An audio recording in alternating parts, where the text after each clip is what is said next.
Hello and welcome to BYJU'S Exam Prep. Welcome to another session in our knowledge series where we shall be talking about Continental Shelf. Now, when you hear about the term Continental Shelf, it has obviously got the term continent associated with it. So, this is a part of the landmass which is considered to be a part of the continental landmass in itself, but it is underwater. It is one of the shallowest regions across all the oceans that you encounter. This continental shelf is the region underwater which you find to be present immediately along the coastline. You would have experienced it yourself that when you go to the beach, when you go to any coastal area, and when you step into the water, initially the gradient or the slope of the land is very gentle. That is the region of the continental shelf. So here in this session, we shall be talking about what this continental shelf is, how is it that the continental shelves are formed, what are the various different features that you can ascribe to a continental shelf, and also we shall be taking a look at few of the features that you find to be present in the region of the continental shelf, such as submarine canyons. So without further ado, let us begin and let us initiate our understanding regarding these continental shelves. So, first of all, I want you to notice this physical map of the globe. Now, this is something that we all have noticed for a long period of time.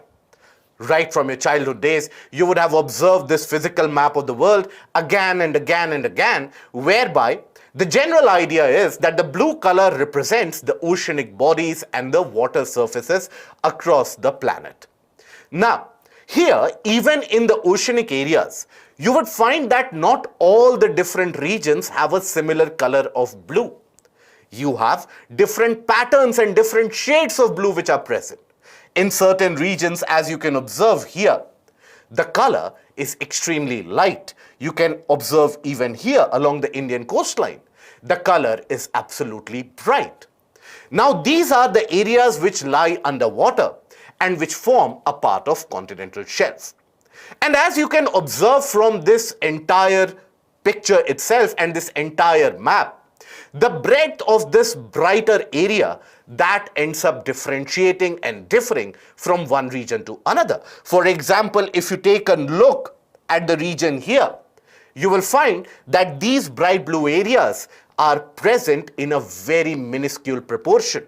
Whereas, if you take a look, let's say here near the Bering Strait, or otherwise if you take a look here to the north of Eurasia, there you will find that this bright blue coloration spreads over a large distance. So these are the continental shelves and their width ends up varying. Now, if you were to look at the topographical feature and the topographical detail of the continental shelf, this is how it appears to look like. Overall, across the globe, these continental shelves end up covering an area which is only around 8 to 9% of the overall oceanic water. So you can imagine that even when we consider the regions underwater, this is not one of the most predominantly larger spread area that you will come across. But nonetheless, this is one of the most productive areas in terms of biodiversity. Now, if you take a note of the topography here, you will observe that the continental land masses, they extend with a similar kind of gradient underwater. Now, it is in this region where the water is very, very shallow. That is, the depth is not significant. And this continues up till a point from where suddenly the gradient increases, the slope increases. This particular neck point is what we also refer to as a shelf break. So, that is why oftentimes you will also find the definition of continental shelf to be written as the area which lies underwater, which extends from the shoreline right up till the shelf break. Now, it depends upon the physical characteristics and the topography of the land when it comes to the width of the continental shelf. For example, In many regions, when you have the presence of mountainous areas and hills along the coastline, let's suppose you have hilly features and hilly terrain very close to the coastline. Let's say here is where the water body starts. You will find that the width of the continental shelf is absolutely narrow. Whereas in certain areas where, let's say, you have a plain-like feature, there the continental shelf is significantly wide enough. So overall, because it is a mere extension of the continental landmass, that is why, depending upon the topography of the continental land, you will find a varying degree of extension of gradient and the slope pattern. Now, after the shelf break, you would observe that suddenly the slope increases, the gradient increases. But the gradient which is present in the region of continental shelf can be very, very less. It can be as less as 0.5 degrees. Right? The angle that it makes with horizontal, that can be as shallow as 0.5 degrees. So you can imagine the shelf area to be almost flat. In certain regions such as the coastline of Siberia, you can have the continental shelf to be extending beyond 1300 kilometers as well. Whereas in certain areas such as the Chilean coastline, that is the western coastline of South America, because you have the presence of hills in the form of Andes, and there you have an active plate margin where a continental plate and an oceanic plate, they are converging with each other, forming a deep oceanic trench.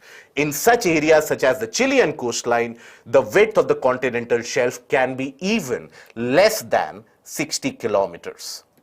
So the width is something which is absolutely variable. But beyond the shelf break, the region is referred to as the continental slope. It is here that suddenly the gradient can increase and the depth also starts increasing. The depth of water in the region of continental shelf is taken up to be at max around 100 meters, not beyond that. But when we talk about the region of the continental slope, there the depth can increase up till around 2 to 3 kilometers from the sea surface as well. Now, as a result of this sudden increase in slope and gradient, many of the eroded materials from the continental areas as well as from the shelf areas, they simply slide down this slope and they start depositing themselves immediately beneath the region of continental slope.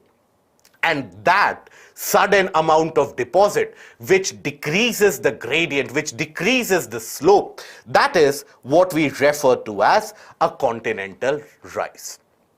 Taken together, the region of continental shelf, the region of the continental slope, as well as the region of the continental rise, taken together they are referred to as the continental margin.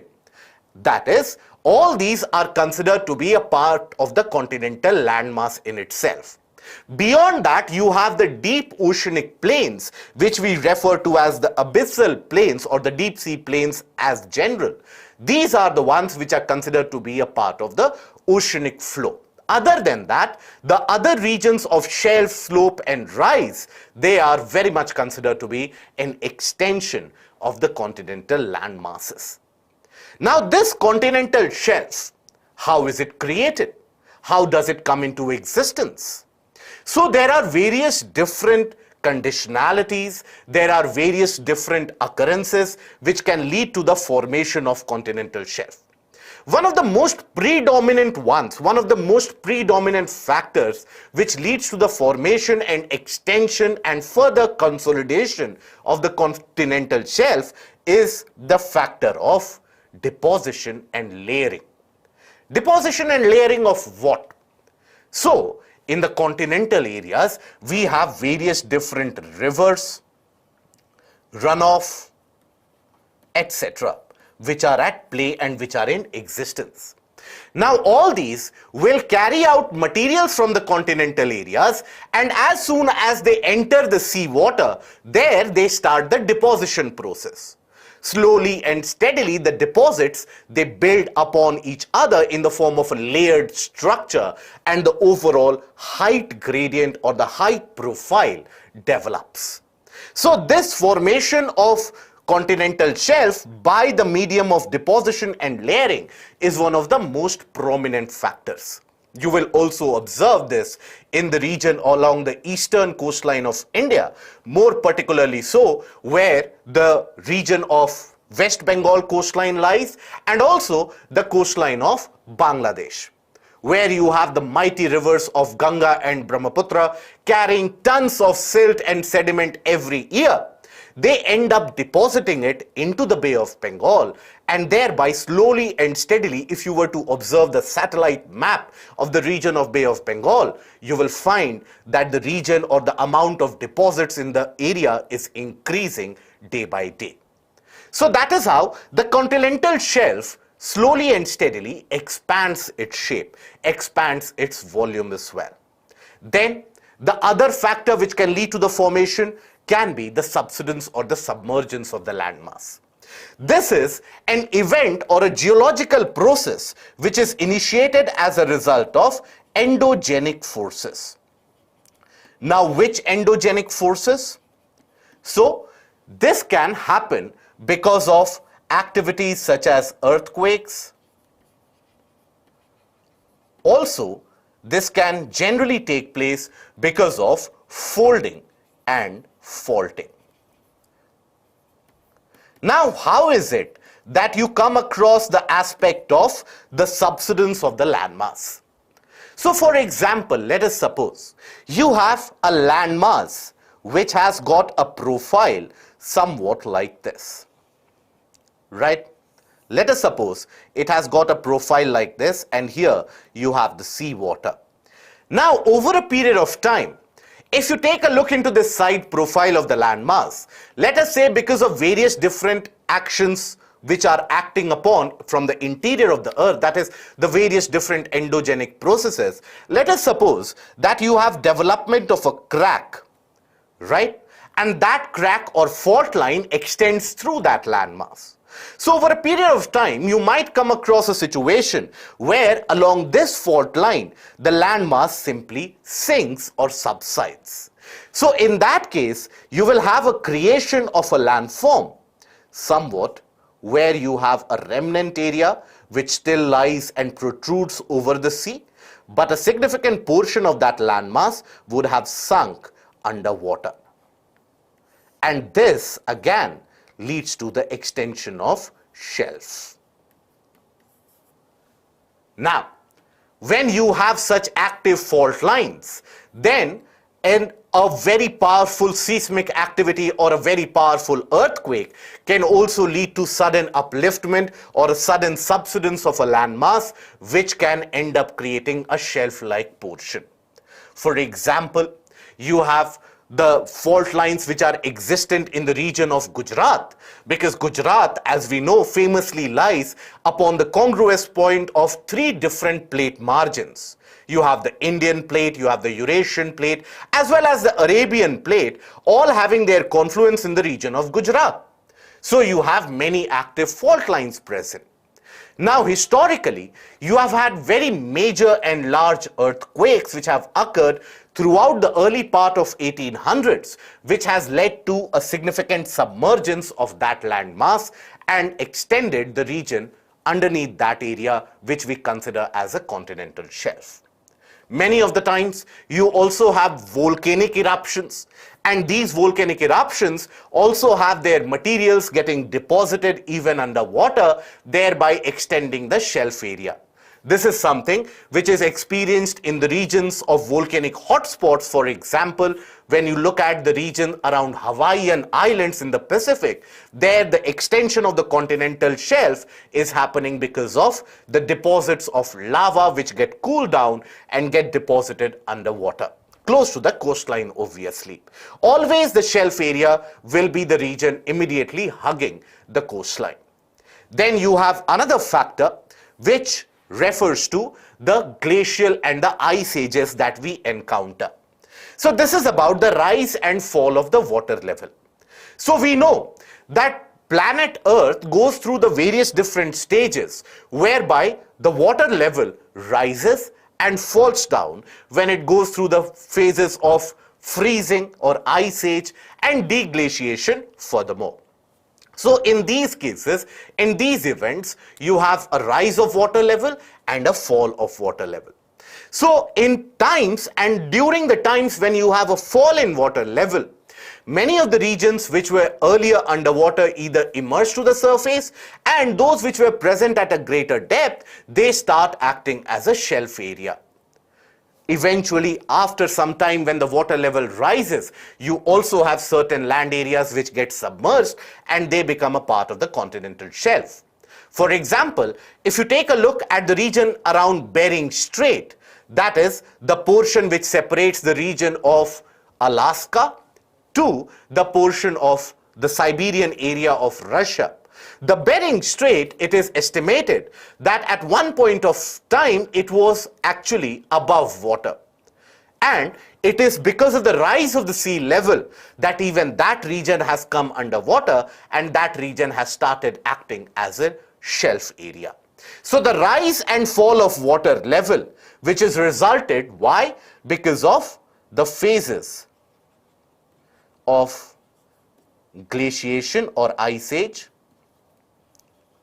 and deglaciation. All these can lead to the formation of a continental shelf. Now, if we were to notice certain features which you will find to be very prominent in the region of the continental shelf, we know that this is a region which is very shallow.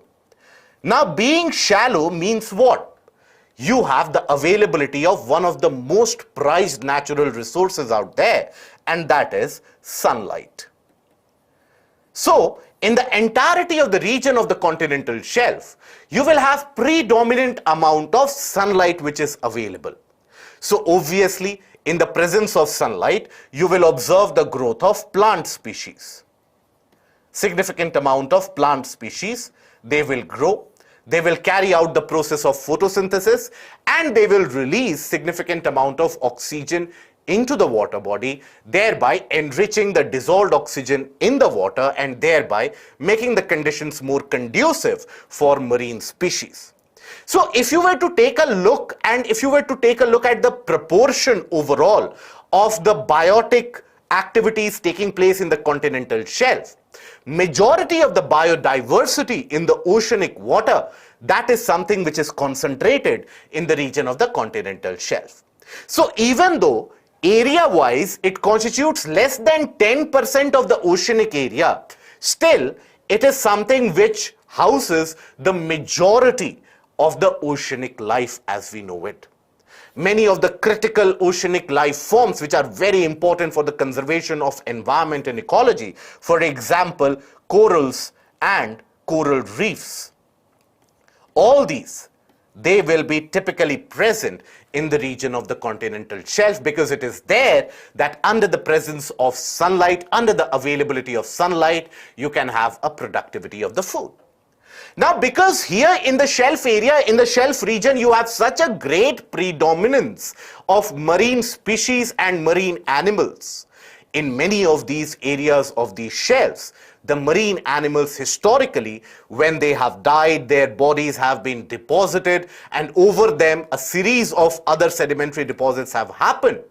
They have turned into or metamorphosed into pockets of crude oil and natural gas.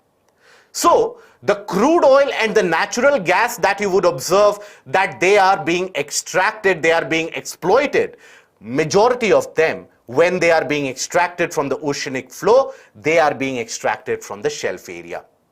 If you take the case of even countries such as India, you will find that we have offshore drilling platforms which are present off the coast of Maharashtra, that is Bombay High, from where we extract oil, and also in the shelf area of the Krishna Godavari basin on the eastern coastline. There also we have significant reserves of oil and natural gas. Same is the case with the region around the eastern portion of Siberia as well, around the area of Kamchatka Peninsula in general, you will observe, and the Sea of Okhotsk, you will find that the shelf area is significantly larger, and that area is very rich in oil resources. Countries such as United States, they end up meeting close to around 30% of their extraction needs from the shelf areas. So overall, if you take a look at the physical map again, you will find that many of the shelf areas, they are particularly rich in oil, right? Even along the western coastline of North America, you have significant deposits of oil, and same is the case with the northern part of the Eurasian landmass. This is one of the reasons why there is so much amount of clamor and there is so much amount of competition going on to extract oil from these areas. And these are the areas from where many of the Nordic nations and Scandinavian nations also, they end up meeting their requirement for oil reserves. You will find a similar shelf area in the region of the Persian Gulf as well, which is again very rich in oil reserve, and similar is the situation around the South China Sea. And that is one of the reasons why the region is so disputed, because the South China Sea has a significant proportion of that shelf, and that is very rich in oil reserve, and wherever you have oil, all the countries are naturally interested in exploiting and extracting that oil reserve. Now, if we take a look at the shelf region and the shelf area around India, we get something which is rather very interesting. So basically, till now we have seen that the shape of the landmass, the shape of the coastline, the topography of the continental landmass near the coastline, that very much ends up describing the limit or the extent of the continental shelf. When we talk about the Indian peninsula, we know that the western coastline or the region of the Western Ghats, there you have an escarpment or a steep wall-like feature which is present. And the topography or the slope in the eastern coastline is very gentle, it is very gradual. But nonetheless, when you take a look at the region of the continental shelf or the coverage of continental shelf, both along the western and the eastern coastline, you will find that the shelf area along the western coastline is much wider, whereas the shelf area near the eastern coastline is very, very small. Why is that? Why is it that despite having very steep hilly features along the western coastline, still India has got a significant shelf area along the western coastline? That is because the western coastline is a submergent coastline. As Indian subcontinent was colliding with the Eurasian landmass, a giant crack appeared across the landmass and a fault line developed. And after that, you had the entirety of the western portion of the earlier landmass that simply submerged itself underwater, and that makes up for the wide continental shelf that we see. So the western coastline, this is a submergent coastline. That is why you have a wider shelf. Whereas when we talk about the eastern coastline, why is it that the shelf area here is very narrow? That is because the eastern coastline is what is referred to as the emergent coast. Emergent coast meaning? It means that significant portion of the eastern coastline that has come above water during the last phase of rise and fall of water level during the ice ages and during the phases of deglaciation. So because of that, you have the areas which have come above water, thereby rendering the shelf region to be very, very narrow. So this is the explanation of the varying shelf area or the shelf region along the eastern and the western coastline. Now, if you will notice something here, there is something very interesting hidden in this figure itself. And that is, if you observe the shelf area around the region where river Indus meets the Arabian Sea and where you have the mighty rivers of Ganga and Brahmaputra, they end up meeting the Bay of Bengal. In both these areas, you will observe a kind of a crack, a kind of a crevice which is existent in the continental shelf. That is a feature, a topographical detail which oftentimes is present in the region of the shelf itself. That is what we refer to as submarine canyons. So as the name in itself tells you, it is a kind of a canyon or a gorge-like structure which is prevalent, which is present underwater. It is something that appears to be what we see here, right? So you have a kind of an eroded area starting right from the region of the shelf, extending into the region of the slope, and furthermore moving even into the region of the continental rise. This is a submarine canyon which develops underwater. Now this develops purely by the action of erosion. Now where is it that it occurs? Where is it that we find these submarine canyons? So submarine canyons mostly can be found in areas where you have large rivers and river water entering into the sea. So that river water, along with the carried sediments and silt, will have some erosive power on the seabed and will end up eroding the shelf base in itself, and thereby will end up carving these deep submarine canyons. But then, if this would have been the only reason for the formation of submarine canyons, you would never find submarine canyons in areas where the river systems don't exist. But that is not the case. Yes, we do find very deep canyons where you have giant rivers such as Godavari, where you have giant rivers such as Ganga and Brahmaputra or Indus, or even rivers such as Mississippi. So there you have very deep canyons which are present. But then, in many of these areas or many parts of the planet, you also find the prevalence of these submarine canyons in the regions where the river action is not present. So how is it that submarine canyons are created without the result of the river action? That is something which is resulted by the process which we refer to as the turbidity current. Now what is this turbidity current? So basically, when we talk about the coastal landscape and the coastal area, let's say we here chart out a very typical coastal landscape here, and we have the water body. Now, this is the region obviously of a continental slope, and this is the region of the shelf. Now, the waves and the wave action through the repeated processes of swash and then backwash, they end up carrying huge amount of sand, particles, sediments, pebbles, gravel, etc. And they are carried and dragged back by the seawater, and oftentimes you will end up noticing that these carried materials, they start dragging themselves on the sea floor. And aided by the slope, that is the force of gravity, as well as by the action of the water body, these materials, they start moving down the slope at an increased velocity. Many of the times they can gain a velocity of close to around 45 to 50 km per hour. And these sand particles, sediment particles, pebbles, rock pieces, etc., they will have a kind of an erosive power.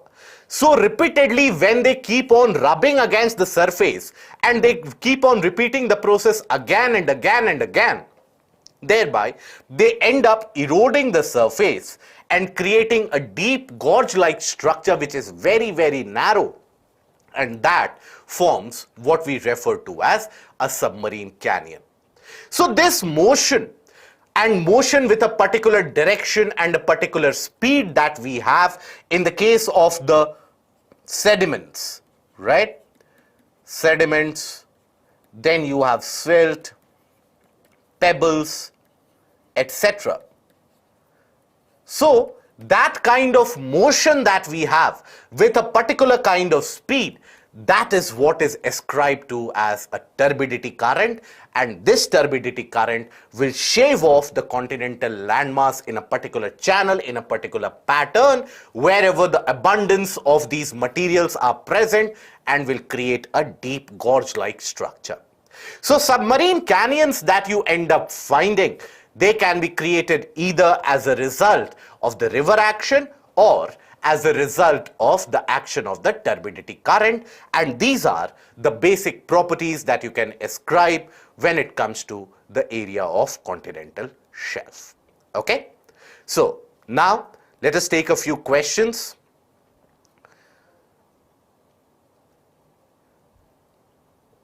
Abyssal plain, can you please tell something about abyssal plains? So abyssal plains, they are a part of the oceanic crust. They are very flat, featureless plains having an average depth of around 3 to 6 kilometers from the sea surface, and even sunlight is something which does not penetrate up till that depth.